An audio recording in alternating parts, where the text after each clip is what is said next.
Welcome, everybody, to the Tuesday edition of Talkback, brought to you by, I love saying that, brought to you by the Mustard Seed Asian Cafe in Southgate Mall, Kootenai Creek Village, the maintenance-free active adult community in Stevensville with the best of Western Montana living. Dig It Excavating, as they bring 30 years of excellence to every job. Transport Equipment, your headquarters for RV service, maintenance, and repair, located next to the Axeman. And by Bulls Eyewear, they offer some of the lowest prices in town on contact lenses. See Lynette at 2910 South Reserve.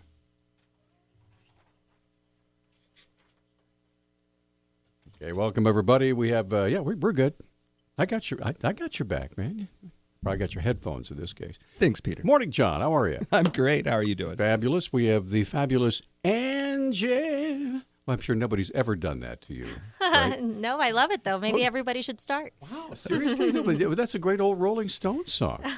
Yeah. Wow. Notice she's not old. I know. I am. So I have the right to do that. I'm not quite as old as Mick Jagger, but I'm trying to look as bad as he does. So. He's been stretching out his lips for a while. He's going to get there. Anyway, so tell us a little bit. It's Ashley Brooks, right? Mm-hmm. And now tell us a little bit about what's going on. Is it this weekend? Sure, yeah. It's this Saturday. Bike for Shelter is occurring, and it's a fundraiser. Raises a critical portion of funding for Watson Children's Shelter. Awesome event. There's so much exciting things happening with that event. There's a 10-mile bike ride. There's a 2-mile fun loop. There's snow cones, cotton candy, a costume contest. I can go on and on. Well, let's go on and on.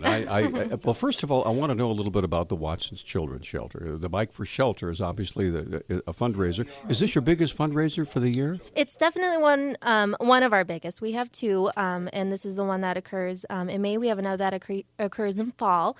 And so what Watson Children's Shelter is, for those that are unfamiliar, is a temporary emergency shelter for children who have experienced abuse, neglect, abandonment, or family crisis. And while the kids are in our care, we make sure that they get all the care that they need and deserve, such as those dentists, eye appointments, doctor appointments, help with homework, warm, comfortable bed, warm meals. Now, when do you find that the kids that are at your home, now this is just a regular home, right? Mm-hmm. And it's located on the Community Medical Center campus? Well, we have two homes, actually. Okay. So one there and then one up behind Peak Health and Wellness. That's right. Okay, there are two of them. So about, are these primarily infants, or are they kids up to, is there an age range where kids, like up to 18 or what? Sure. So we serve children infant to 14. 14, okay. Mm-hmm. All right. And you serve, a lot of people might think, wow, you serve all the kids in Missoula. That's a big job. But it's bigger than that, right? What do you mean? The number of kids that you have, you take care of kids from all over Montana, or almost in Montana, right? Yep, we serve all of Western Montana. And so we can serve up to 24 children at any given time, but we definitely serve over 100 children in the course of a year. One of the things I really wanted to talk about today is Watson's impact on the community over time. So you've been here for how long? We started in 1977. So in that time frame, a lot of kids, assuming you were full most of that time, you probably have decades of hundreds and hundreds and hundreds of kids. Yeah, there's it'd be countless for sure. Do you ever have a reunion? We do get to see some of the children. They come back and tell us about their stories. I think it'd be really cool to organize some sort of reunion. I'm not sure how that would work or what that would look like. Maybe you could just have people call into the radio and tell them how Watson's helped them out in their lives. That's a great idea. We happen to have a talk show going right now. Convenient.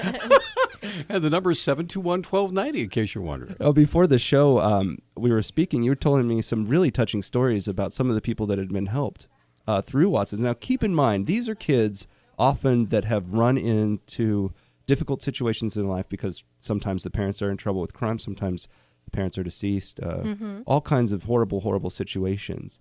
They come into your care, and sometimes they just disappear. You don't know where they go, but sometimes they come back and tell you some really life-changing stories, things that happened to them after their experience at Watson's. So I was hoping maybe you could share some of the people that had come back, some of their stories. Sure. So someone that recently came back to us that we got to talk with, he joined the military. And he has been serving for a little while, also attended some college courses, and has a family of his own. And he came back, and he even had his children donate some of their toys back to the shelter. How cool is that? It was just a full circle moment. Yeah. What was that like when he did that, when he brought his kids in? And I'm sure. Are his kids old enough to understand what their dad went through? They were still a little younger. They were definitely, I believe, both of them were under 6. Oh, okay. All But we cry a lot at the shelter, like all the staff. The kids are good, but the staff cry a lot. Yeah, they're probably tougher than you at this point. Yes, the kids are way tougher. It takes the amount of community that comes behind these kids is touching every single time, and it's even more touching when it's a past shelter child that comes in. Tell me a little bit about your staff. I imagine a bunch of you are volunteers, right? But there's got to be some paid folks because somebody has to be there 24/7 because the kids just live there. Yeah, actually, because of the nature of the work that we do, all of our staff are paid. Oh, they are? Okay. And then we do a ratio of 1 staff member to every 4 children. And then we do a 1-to-3 with toddlers and a 1-to-1 with infants. Wow. And that 1-to-4 ratio, that's above and beyond the call of duty when it comes to federal and state requirements for this, right? Exactly. So the state says that we should have a 1 staff member to every 8 children. But us at Watson's believes that these children deserve a lot more attention than that from what they've gone through, and so we help make sure that that's possible. You had mentioned earlier community involvement is really what kind of drives Watson's, right? Mm-hmm. What does that look like? I mean, do you get volunteers? I mean, there's obviously a certain level of expertise you need in this field before you can show up and start taking care of kids. Sure. Well, so Christmas time is a great example. Everybody will put out a wish list for the kids, and they'll come in and fulfill it. Also, people, my number one favorite is children will donate their birthday. Instead of getting children or toys for them, they'll donate their toys to the kids. Oh, my heart's going pity-pat now. Yeah, and Watson celebrates over 40 birthdays a year. So having those toys on hand so that we can celebrate their birthdays the way that every other child gets to is really critical. So right now, the state and the city of Missoula, the county of Missoula, are all struggling with what to do with people that are in trouble with the law. And a lot of these people have kids, and those kids end up in your care. I was wondering what the communication is like between the county, the city, and the state with Watson's on this spectrum in this difficult time when we're watching the number of kids in foster care shoot up. Have there been conversations or not? Do you think there should be? Sure. Well, we have our lead team is really working on that. So our program director and our executive director have been working on other ways that we can get involved to help make sure that we have that gap as close as possible. Because, again, everything that we do is to make sure that the kids get the service that they need. Okay, we're up against a break. Ashley Brooks joining us this morning. She's with Watson's Children's Shelter and the Bike for Shelter. I screwed up. I thought your name was Angie. And I was going on and on about this song, and she was so gracious. She didn't say, "Look, dummy, it's Ashley, not Angie." I know there's an Ashley song out there somewhere. She seems pretty angelic.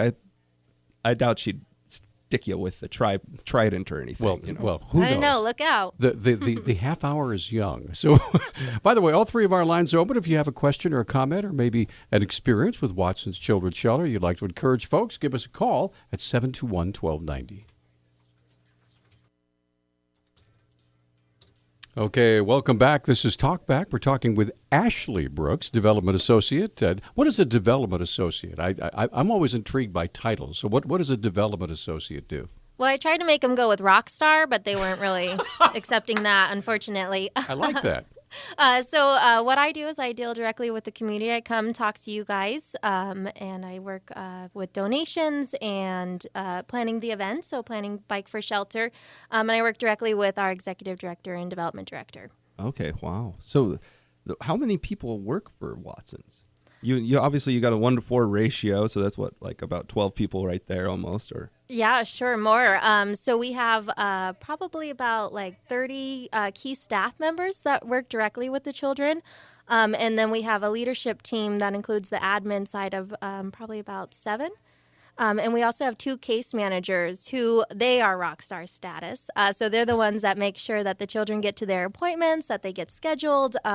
They're constantly moving. So if you see a flash of lightning with a couple kids tracking behind them, that's our case managers. Let me ask you this. When a child comes into your home, if you could just describe that procedure, obviously sometimes it's in the middle of the night. You don't know when they're going to be coming. The police could call. We need to place this child right away. It's 3 a.m, and the child probably is upset, doesn't know what's going on, crying. whatever it might be.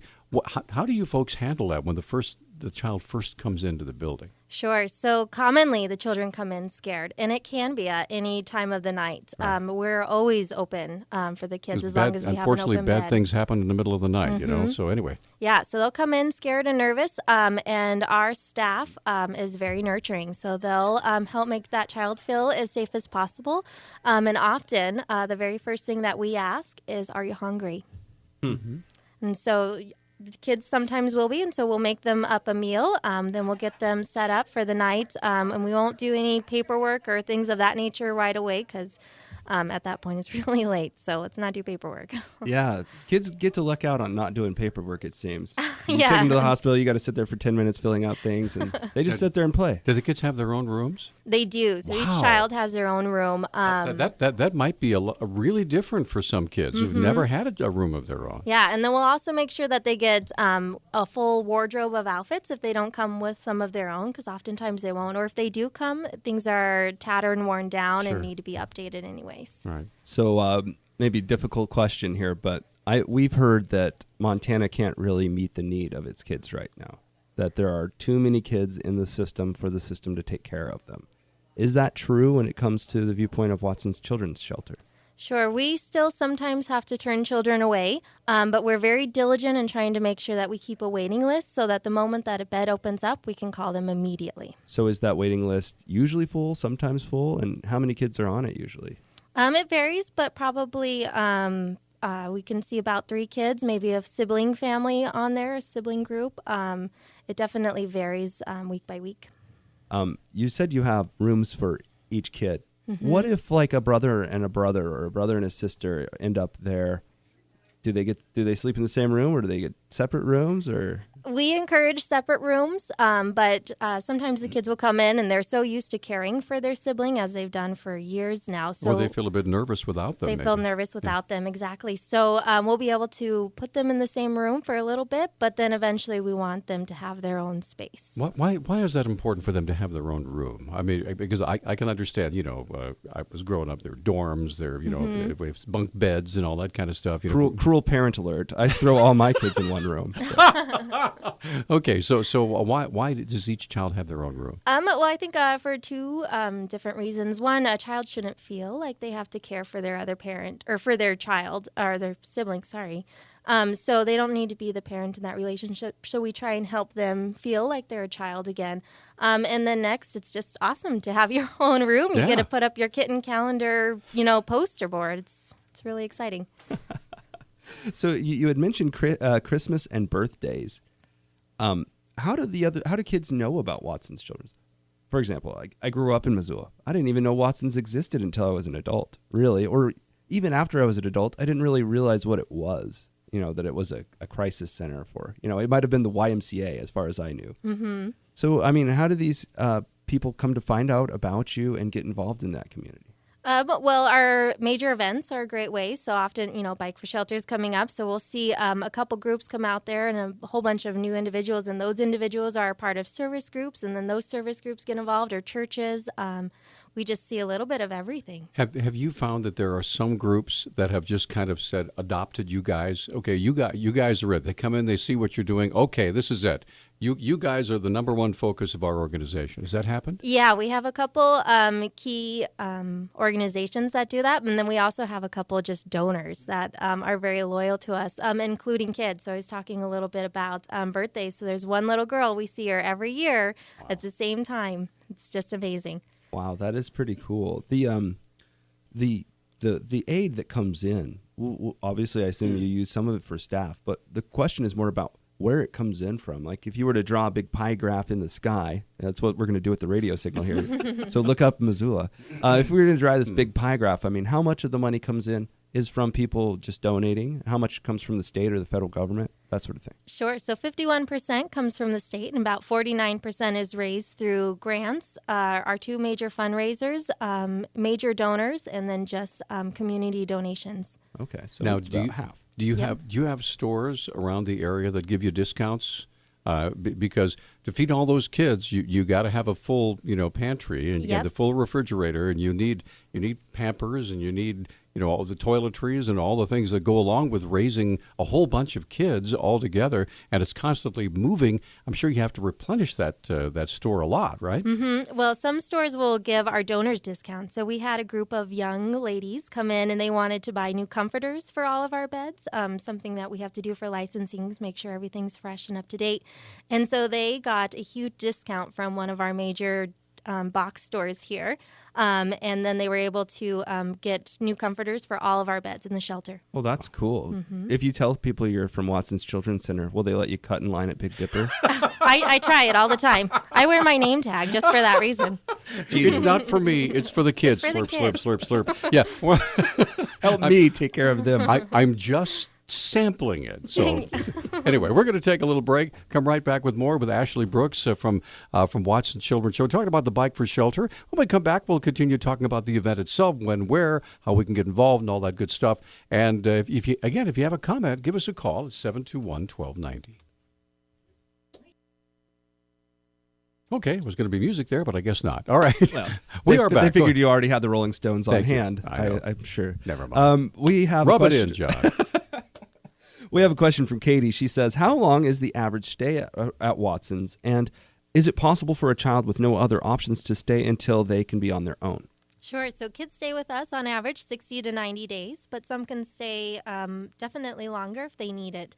I wouldn't say that they could, we wouldn't encourage them to stay, indefinitely until they're 18, just so that they can have more one-on-one attention versus a 1-to-4. Yeah, your goal is to get them into a family of some sort, right? Yes, that one-on-one attention that you get from a family is invaluable, and we're just there to help them get to those steps. But I want my own room. Yeah, the kitten calendars. I know, my kid might want to stay. I don't know. All right, let's talk about the Bike for Shelter. When, where, how much do you charge to enter, or what? How does that work? Yeah, well, it's an incredible event. So again, Bike for Shelter is Saturday, May 14th. Keeping fingers crossed for good weather? Yes, fingers crossed for good weather. If everybody could cross their fingers, Right, that'd be right. great.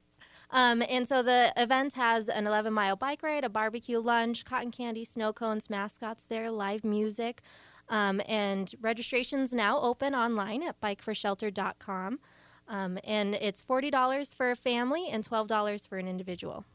Okay, now, is it a deal where you go out and get pledges, or is it just a flat fee to participate? Just a flat fee, and it includes everything. So if family comes in, family of 4 pays $40. Each family member will get a T-shirt. They'll be able to ride the ride. They'll get as much cotton candy and snow cones as they can fill up in their bellies. Wow. And barbecue. And we even have a bike rodeo, which is like an obstacle course for your bike ride, and the children can earn a medal. Oh, wow. Do they get to lasso other kids? Yeah, we Awesome. allow that too. No. I want to teach. I want to learn how to do that. Okay, so we got about a minute left of the program. So tell us how to contact Watson's Children's Shelter, your locations, phone numbers, there's websites, stuff like that. Absolutely. So Watson's Children's Shelter is located at right next to the Peak Health and Wellness up on Blue Mountain. We can be reached by phone at area code 406-549-0058. So I got Good that off job. my top of my head. Very good. Actually, Also, our doctors can't do this from experience. So, good job. Just look for us online at watsonchildrenshelter.org. All right, so, and it's this Saturday. It's the same day as commencement. Yes, we'd like all the graduates to not go and come to Bike for Shelter instead. Right. Or can we come Bike for Shelter with our graduation gowns and stuff? Like I said, costume contests, it'll be perfect. Well, I love it. Why not put that thing to good use, right? Exactly. All right. I've got mine still hanging in the closet. Well, I wish I had one. Anyway, so Ashley Brooks, Development Associate with Watson's Children's Shelter. Thanks for being with us. Thanks for having me out. You guys are awesome, and you do great work, and I know Missoula values you, and I'm hoping for a long, long success. Actually, I hope someday we don't need you anymore. We hope the Seriously, same wouldn't thing. that be Yep. nice? Again, we're always here for the kids. Healthy, happy families would be great, but when that doesn't happen, Watson's is there. Great. Thanks so much. Appreciate it. We're going to come right back, and we have actually a little bit of a debate scheduled for 9 to 10. More of a forum, but yeah, maybe Okay. it'll be a debate. We'll see how they take it. Yeah, We yeah. have Ravalli County commissioners duking it out, perhaps, talking about issues, and you're free to ask your questions. Give us a call at 721-1290. Okay, we're going to take a break and come right back. Welcome, everybody. It's hour number 2 of Talk Back, and it's brought to you this morning by Nissan Hyundai of Missoula, celebrating their grand opening sale, offering top dollar for trade-ins, 0% financing up to 72 months. Selway Armory on Stockyard Road, more guns and ammo than anyone in Missoula. The best prices in Montana, Montana's premier firearms dealer. And by our newest sponsor, AAA. A AAA card pays for itself with discounts on local and national brands. Join now and get a free canvas tote or at a second person free.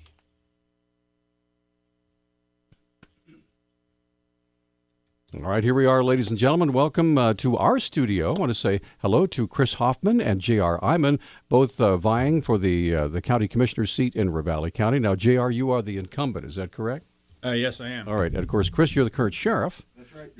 So you are trying to wrest this seat away from Mr. Iman. That's the way it would appear. Okay. Now we flipped a coin, and J.R. won, and so the first question is going to go to him. Well, go ahead. Yeah, I was just going to tell our listeners. So today is Forum Day. So when you ask your questions, try to make a question that both of the candidates can answer.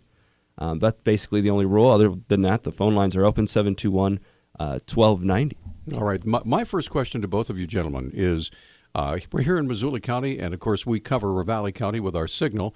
Tell us, if you would please, JR, from your view, what are the top 3 basically issues that you folks are really concerned about in Ravalli County that you want to cover continue to cover as a county commissioner? Well, when the county commission, I've been here for 8 years, and the issues in the county are evolving at all times. We have a number of different management issue situations right now. Of course, county is starting to recover from the depth of recession. We've had problems over, since 2008 when people had to move, major things happened. And as a resource county, we don't have some of the things that can help carry us over those types of situations. A budget is always one of our major concerns. We're always trying to spread the dollars over the services that we offer.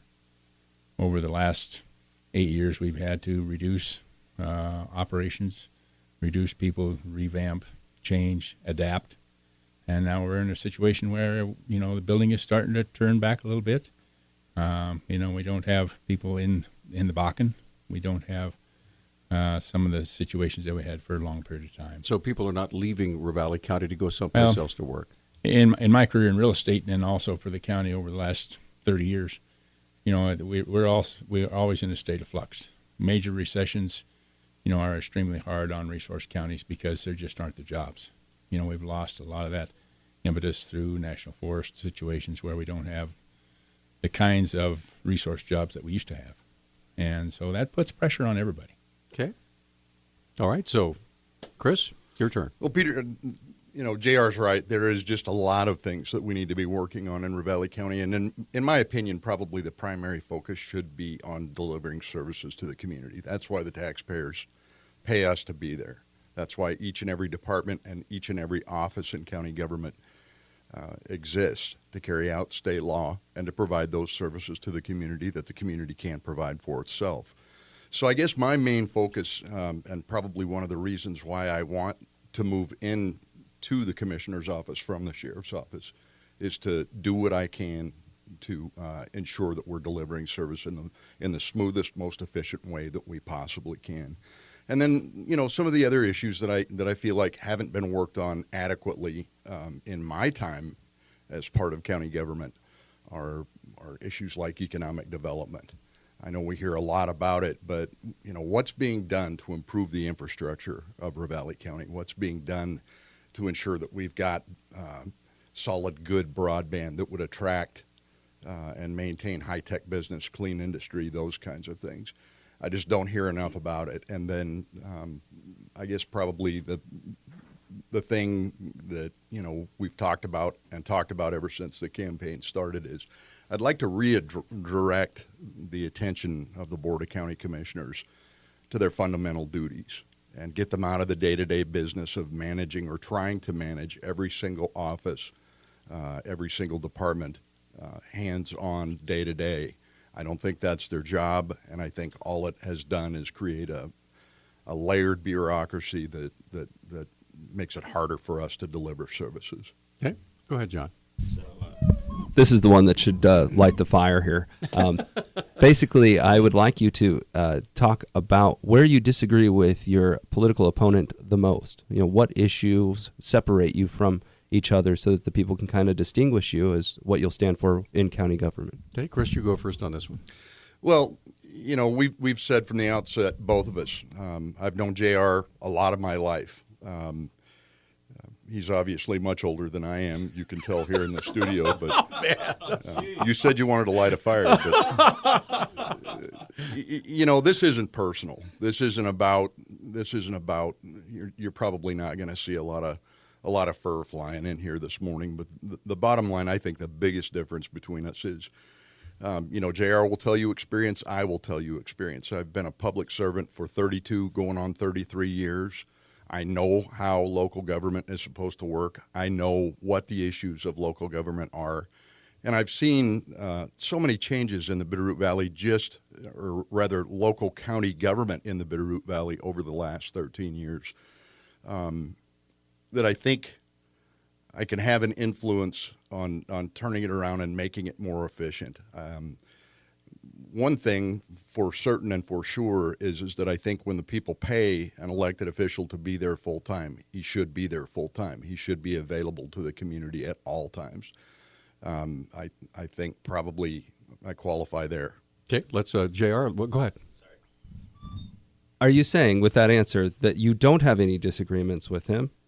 You just think that you're the most experienced for the job? Because I didn't hear any no policy differences between you yet. Oh, I wouldn't say that. And I think as we get into this, the meat of those policy issues, probably the biggest one is personnel management. JR knows this.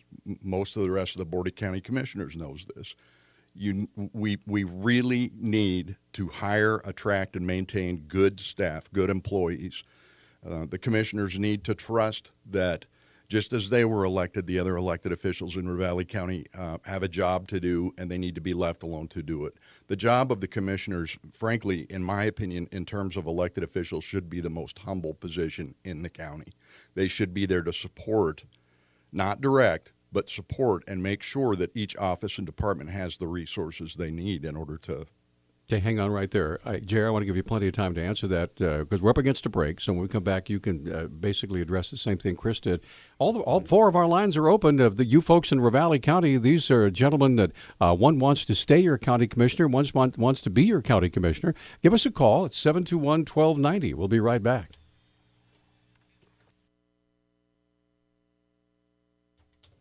Hey, we're back on Talkback. A little bit of a forum going on here between present County Commissioner J.R. Iman and challenger Chris Hoffman, who's currently the sheriff of Ravalli County. And so, J.R., we wanted to give you an opportunity to take the same amount of time that Chris just took about where you differ from your opponent as far as your issues go. Well, I think Chris has brought up some good points. The first one is that he's had the opportunity to have 32 years in the same job or in the same area.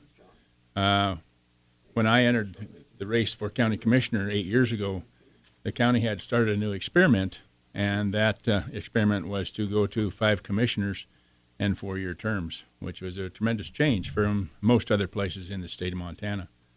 The downside of that was that in the first election, they elected 3 people that on the first day had control of the government. And that went on for a 4-year period. I came in the second year after that. Then we went through the same experiment, and in the next election, when a very strong swing the other way, created some different kinds of problems. The bottom line is that everything that we do as a county commission, is in the public eye. There's not an opportunity to, show what seems really good, what seems really bad, and part of monitoring that and managing that aspect of county government at the commissioner level is to know, what kind of money you're spending, and have the ability after the budgets and stuff like that are approved to see how they work. Because, when I came on, I didn't have that much experience with a $30 million budget. I'd been involved in numbers of other activities. But we did have a really strong commitment to our two largest departments, the Sheriff's Office and the Road Department, and other abilities to extend opportunities to the county in economic areas, in political areas, or even in just running the government at a intelligent level over this last 8 years. Go ahead, John. Yeah. So I think we're in the same ballpark Chris was in that I still don't know where you disagree with him policy-wise. I get that you have different experiences coming into this job that you feel make you better suited to take on the job. But I want to know where you disagree with each other on policy. I don't know that I have a real serious disagreement with Chris's policies. I think he does a great job running the Sheriff's Office. I just don't think he has the experience necessarily to run all the different aspects of county government that are required at the county level. It's not just the Sheriff's Office. It's the Road Department. It's social programs. It's making sure that all the different obligations of county government are met through all of our departments. It's not a one-man show. Okay, let's get to the phones. We've got callers waiting. So, Andy, first of all, thanks for holding. You're on with our guests, Chris and JR. Go ahead. Good morning, gentlemen. Thanks for taking my call. Good morning. In 2015, in January, the Ravalli County Commission decided to allow building in the floodplain despite scientists' opposition, FWP opposition, a lot of vocal opposition from the community. And I'm wondering if JR still thinks it's a wise thing to build in the floodplain, and also wondering what Chris Hoffman might think of building in the floodplain, particularly as our county goes from being a resource county to more of a tourism county. And with tourism, the river's a big thing, and seeing houses along the riverbank is obviously a detraction, and of course it puts a lot of pollutants into the river, having septics close by, having households using pesticides and herbicides close to the river. So just quick question for JR. Does he still think building in the floodplain is a good idea? I know he voted for that. And for Chris, does he think building in the floodplain is a good idea? Let's let him answer. Thank you very much. Thanks for the call, Andy. Okay, JR, what do you think? Yeah, Andy, I recognize the voice and also where you live. The situation is that the floodplain regulations are probably 15 years behind actual operations in the county. It's a federal program. The maps are 10 years old, and the physical situation is that what we decided to do in lieu of a blanket denial, which is an exception to the rules, was to approve rules that were more stringent than the rules that we were replacing. And that was on the advice of our lawyers, and also on in the upgrade of the FEMA organization. They did not agree with our option to flat deny certain kinds of things, especially when the definition of the floodplain in different areas varied based on LIDAR mapping. And as everybody knows, the river does not give up. It moves from place to place in the Bitterroot Valley. Okay.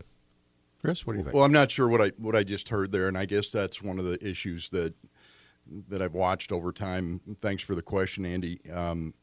I guess my answer is no. I don't think it's okay to build on the floodplain. I think that there are a lot of issues with building right now, a lot of money going out the door over subdivision lawsuits, et cetera, et cetera. JR has said that he thinks that the current standard is a moving target. I don't. I think you can take a hard look. You can apply common sense. And I think we as a community need to be talking about that, because the backbones of our historical economy are gone by and large. We used to count on ag and timber. We don't have those things like we used to have. And tourism has become the biggest issue, or probably the biggest economic part of our community. So I think we need to be taking that hard look, and we need to be having these discussions. But no, I don't think so. Okay, we're going to take a break. Come right back. We have Dave waiting, and John's on the phone with another. We have two lines open. Our two candidates are here in studio. Of course, we've got Chris Hoffman, who's the current sheriff, vying for a county commissioner seat against incumbent J.R. Iman. And we will continue when we come right back. Hey, we're back on Talk Back, and of course, a little bit of a forum going on here between Ravalli County Commissioner candidates, the incumbent J.R. Iman and Chris Hoffman, the standing sheriff. Both are Republicans. Let's get right to the phones, and I believe Dave has been waiting the longest. Hi, Dave. Yeah, hi. I'd like to address this question to both candidates. Does Dale the Diabolical still run a show up there, down there? Dale the Diabolical. Let's figure it out. Okay. All right. Click. No, I've never heard him referred to quite that way, but I think he's referring to former Sheriff Dale Dye. Okay. Dale retired back in probably 1985, 84, somewhere in there. So I keep in touch with him. He's a fine gentleman. Does he still live in the area? Yes. Okay. Builds boats. Okay. So. Yeah, Dave retired a long time ago. I know that he still has discussions and has breakfast with different members of our Justice Court at least once a week, and he's a good citizen, a good guy, and enjoying retirement. Okay, there you go. Let's move on to the next question. So this one, go ahead. Oh yeah, let's get Matt on the line. Matt and JR, you'll take this one first. Matt, hi, go ahead. Hi, thanks for taking my call. JR mentioned a few moments ago about the county commission having 5 members, and I believe that we're one of the rare counties in Montana or elsewhere that has 5. So, and I know that that's an issue coming up as to whether or not to stay with 5 or to go back to 3 as it has been in the past. So I was wondering how each candidate feels about the current board with 5 or the idea of going back to 3. All right, excellent question. JR, so where are you on the issue of 5 or going back to 3?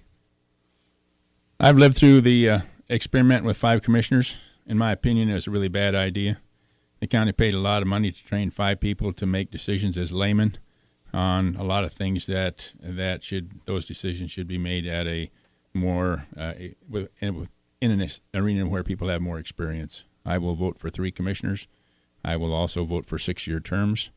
The biggest problem with 4-year terms is that in off years, in the off election cycle, 3 commissioners, possibly with no experience in running county government, the first day they come to work, they're in charge.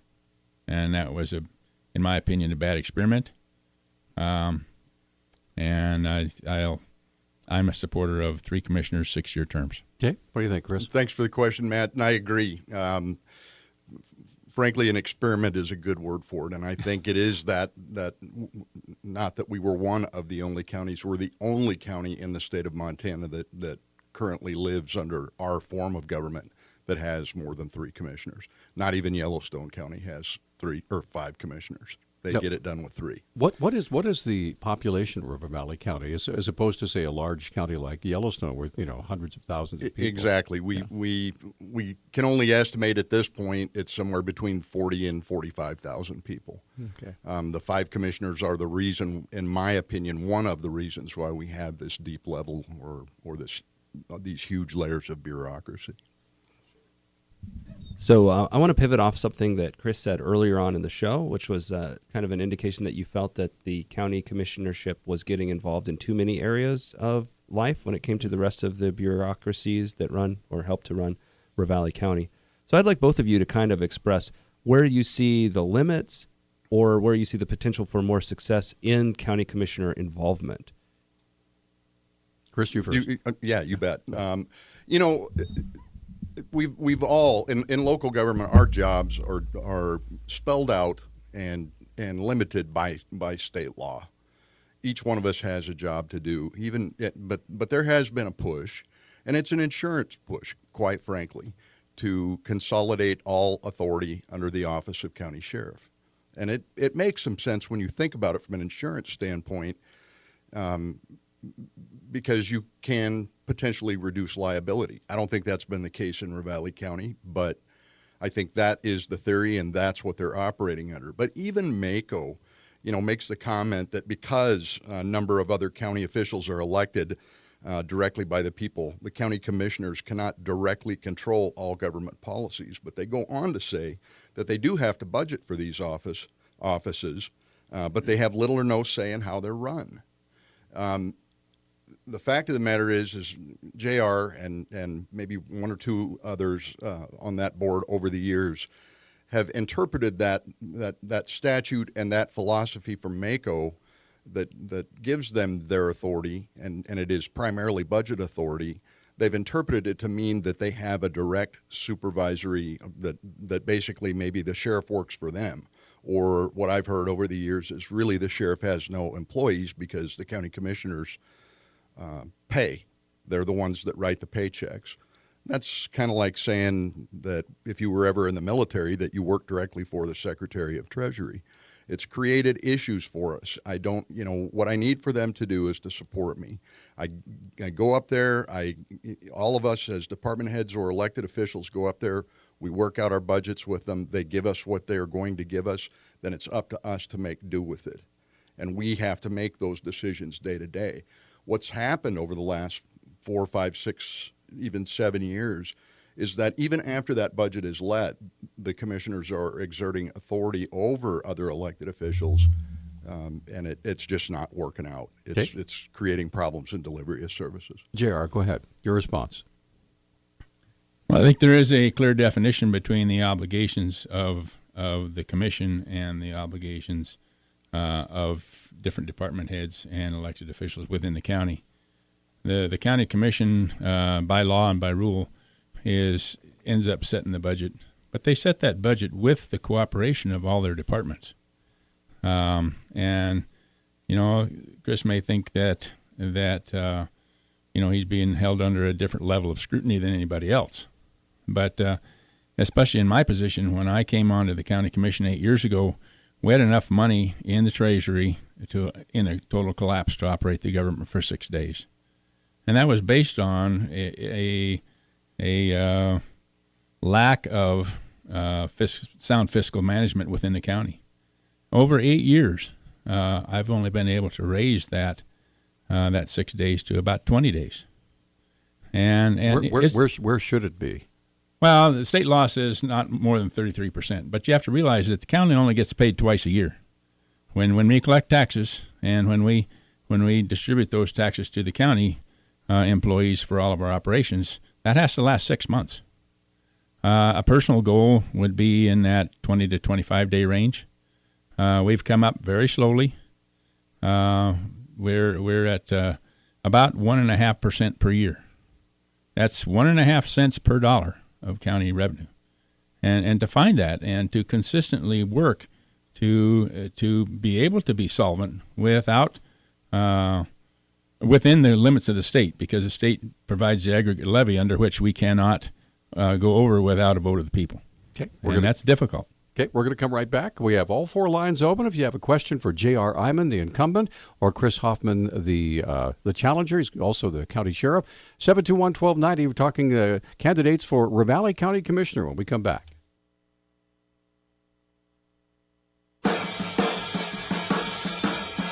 Hey, we're back on Talkback, and we're right in the middle of a forum between Chris Hoffman, the challenger, and J.R. Iman, the incumbent Ravalli County Commissioner. And you wanted to comment before we go to the phone. Yeah, just real briefly, I think reserves are a good thing. This, I didn't say it in the beginning. This isn't about money going to or being taken from the sheriff's office. I think, a rainy day fund is necessary. It's part of state law. But I want to point out that JR didn't do that by himself. That was done on the backs of all the departments and offices in county government, and it's taken a lot of belt tightening from everybody in county government to build those reserves up. And in some ways, it's been on the back of the citizens in terms of services delivered and the people that actually deliver them. So, okay. All right, let's get to Jeff. Jeff, you're on Talkback. Go ahead. Good morning. I'd like to ask the candidates to respond or to the question about the floodplain and the fact that if the county, this goes from Missoula County as well, if the counties decide that a piece of bare ground should be designated in the floodplain and not buildable, then shouldn't that ground be placed in the lowest possible tax bracket? Counties can't have it both ways. I know there's a lot of bare ground, a lot of acreage that is considered in the floodplain and not buildable by restrictions, by regulations, but it's still being taxed at a residential level. Shouldn't you lobby the the legislature to make sure that if a piece of ground is designated non-buildable, then it should be taxed at the lowest possible level. Okay. That's my question. Okay, thanks for the call. So, Chris, what do you think? Well, I think, we've kind of allowed politics in the Bitterroot and maybe other places in Montana to turn the word planning into a dirty word. And I think more is the pity. I think these are discussions that we really should be having. I think that, there is room to talk about how we tax ground that you can't do anything else with. And I guess, if I were being held to a short answer, I think the man's right. I think if you can't build on it, then it should be taxed at a lower than residential level. Okay, J.R., what do you think? First of all, the county has no ability to establish a tax value of a piece of property. That is done by the state of Montana through the state and the Department of Revenue. And the way it works is that comparable sales of similar properties are considered. So if a property has restrictions to include it's unbuildable because of high water table or in the floodplain or in the floodway, all those things are taken into account at the state level. Secondarily, the size of the parcel by state rule determines a portion of the tax rate. So if it's less than 20 acres, it's taxed as rural residential, period. People can get out of that by showing agricultural produce on that property, but that's higher than the level of a county commissioner by law. Okay. But I think the question was, shouldn't counties be lobbying the legislature for some kind of relief in that regard? And I think that's where there's room for discussion. We lobby for lots of things. MACO, the County Commissioners Association, lobbies for lots of things. Why wouldn't one of the more important things be being to protect our citizens? Okay. So, go ahead, John. We got a question here from Larry. Yeah, this will be for JR first. So. And Larry wants to know what your opinion is on Walmart coming to Ravalli County. Okay, JR? The 25 years ago when Kmart came to Ravalli County, there was an economic boom based on the fact that Kmart had the ability to do traffic studies and all those kinds of things to see if there was enough room for business. We are very limited in our ability to establish growth policy type situations based on a vote that happened 8 years ago that denied us the ability to have a growth policy, and that was used to prevent a very aggressive zoning plan that attempted to zone almost every parcel in the entire Bitterroot. We're still under that shadow, if you will. It's a difficult thing in a small community to adjust to large businesses coming in. We've had public meetings on that exact thing, and to an extent, our ability to make that decision on behalf of local voters is very limited. Personally, if Kmart or if Walmart decides to come, a very large portion of their product and their customer base will be outside the valley to the south, toward Dillon and toward Salmon, Idaho, and I'm sure they're considering that in whether they come or not. They've been thinking about it for a number of years, but they've also closed stores all over the nation. So I don't know if that's going to happen. Okay, Chris, what do you think? Here's a place where we would agree. I guess, what I've watched and through all of that controversy is people just continue to drive north to Missoula to use the box stores or whatever, regardless of what our merchants in the valley say or think. I guess I'm torn on it. Obviously, I grew up on and off in the Bitterroot. I don't, like seeing some of the changes that we've seen, but I think if they can come in, they can qualify, they can add to our economy, then perhaps. Could they be good neighbors? Could they be good neighbors? Yeah, I don't know. We don't know because they're not there. Right. So anyway, we're going to come back. Go ahead, John.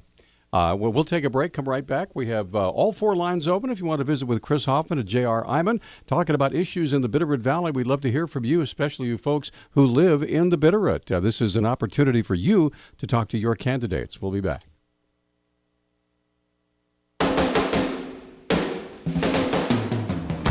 All right, we're back. Back on Talkback, 721-1290, 1-800-568-5309. Now, we were just talking during the break about trends, I guess, in nationwide shopping. But since we're talking about Ravalli County, I'm going to ask this of JR first.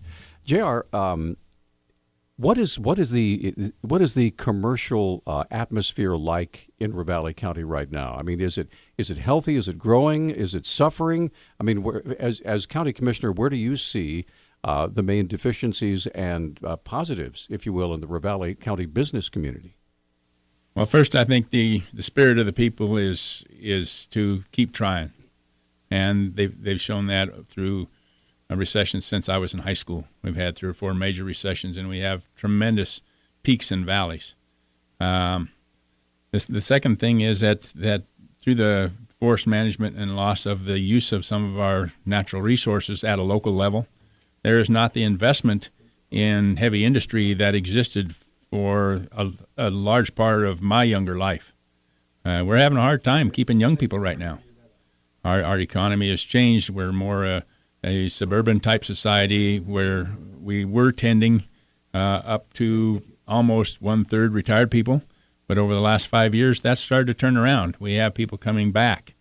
We have people that are active in their later years. So we still have a lot of people coming to Missoula. Missoula is obviously a center of 5 valleys, and their job economically is to draw people in, and they are drawing us in. Missoula County, not counting the city, has about $224 million of taxable value. Ravalli County has gone down from about $84 million 7-8 years ago to about $78, $77 million of tax base, so it makes it difficult to compete. But, we have to keep trying. Chris mentioned internet and other types of services that can help mobility, so that you don't have to be stuck in one place or go somewhere just to sit in an office. And that's one of our things that we really need to work on. Okay, go ahead, John. Yeah. Oh, a while ago, actually, it was last year, we had county commissioner debates and forums for Missoula County. One of the things that was discussed was the Bitterroot Economic Development, or BRED, group that meets. And one of the people who was on there, I can't even remember the name at the time, said that people from Ravalli County weren't showing up to discuss redevelopment in the area. I don't know if that's a sign of anything, but I guess my question for you is, what do you feel are some of the trials and the difficulties and opportunities in dealing with a larger community like Missoula nearby? And do you think there is room for using organizations like BRED to develop and spur economic growth in your community? Chris, go ahead. Well, I definitely think that there's room for it, but I think we, leaders in the community need to be making sure that people know what's offered there and what the discussion is. People don't want to come to the table if they don't know what we're talking about. From a public safety standpoint, yes, Missoula definitely has an impact on the Bitterroot, and I'm sure in every other way economically. They draw our folks in. We have a lot of the issues that you deal with here spill over into the Bitterroot, or people come from the Bitterroot and have problems here, whatever the case may be. We're inexorably tied together, Missoula County and Ravalli County, but our economy is a lot different. And I think as county commissioners, or as a county commissioner myself, I would work towards trying to equalize that playing field, at least in a per capita kind of way, I guess, for lack of a better term. We need to be looking at our infrastructure for the future. Okay. JR, what do you think? I agree with Chris on this, and having had some experience in actually trying to work through these problems, the situation we run into is that most of economic development types of opportunities are shared between counties, because either our county or Mineral County is not big enough to handle some of these operations on our own. We have to partner with Missoula.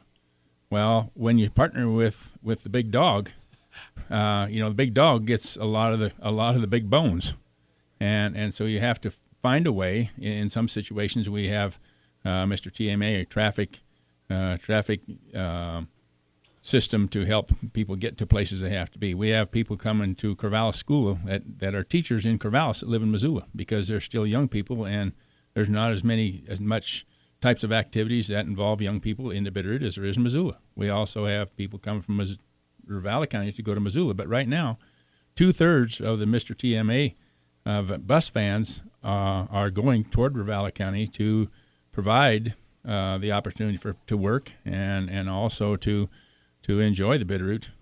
It's not the city, and an awful lot of people want to get to that situation. Okay, we're going to take a 1-minute timeout. That'll be our final timeout, and then we'll have about 6 or 7 minutes to wrap up. Still love to have more calls from you folks in Ravalli County. 721-1290 is our number. We're coming.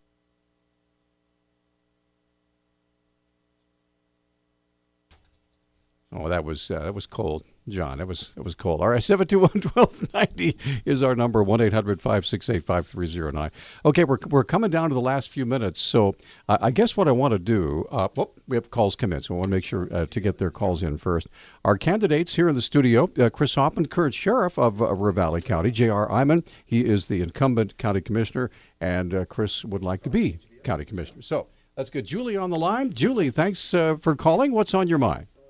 Yes, I was wondering, what would Chris and JR, what would they like to accomplish? What is the main thing in the next term that they would like to accomplish or address that hasn't been taken care of in the last term? Okay, thanks for the call. JR, go ahead. Well, I think the county has worked hard for over the last 8 years to get our fiscal house back in order. I think that we have people within the county that have suffered financially for being dedicated to working for the county. I want to thank those people. Chris mentioned it, and all the commissioners know that this is a situation that is hard. You still have the obligation to balance the budget. You still have the opportunity to attract new types of businesses, to provide a better opportunity for the valley to compete in a larger market. And also, personally, if people would have the opportunity, I know that one of the candidates for governor is very involved in trying to decentralize a lot of the functions that people have to go to work for, and that's a good thing. People can have the opportunity to choose where they live and also be economically stable and viable and raise their families the way they'd like to. Okay. So, Chris, what would be your view on things you want to accomplish? Thanks, Julie. Well, I think we've talked about a lot of it, but I know I sound like I'm hammering it and like a broken record, but I think we need to do some rebuilding in the commissioner's office. We need to rebuild the way that we interact with our community. We need to lead. We need to make sure that we're doing everything we can to make sure that basic services are being delivered in a timely, efficient manner. Roads need to be fixed. You need to know that someone's going to answer that phone in 911 when you call, that someone's going to be at the window in the treasurer's office, that all of those things are clicking. When we do that, then we get to start working on economic development and things that are going to make a difference in the future or as to the future success of our community. Okay, let's get Andy on the line. Andy, I believe you're back. Hi, what's on your mind? Thanks again for taking my question. About a year or two ago, there was a meeting to settle with some developers. I think there was $400,000 or $700,000 awarded to the developers, and that meeting only had 1 hour public notice. It was posted at 4 o'clock on Friday, and the meeting was at 9 o'clock on Monday morning. So the public had very little opportunity to participate. The county attorney thought that was okay, and I'm wondering what JR's take on that is, and I'm wondering, does Chris think 1 hour public notice, 1 business hour public notice is adequate? Thank you very much. Let's get that. So, Chris, what do you think? Definitely not. I'm not 100% sure I'm familiar with exactly the meeting that you're talking about, but I think that's exactly what I was just talking about. We need to do a better job of interacting with the community.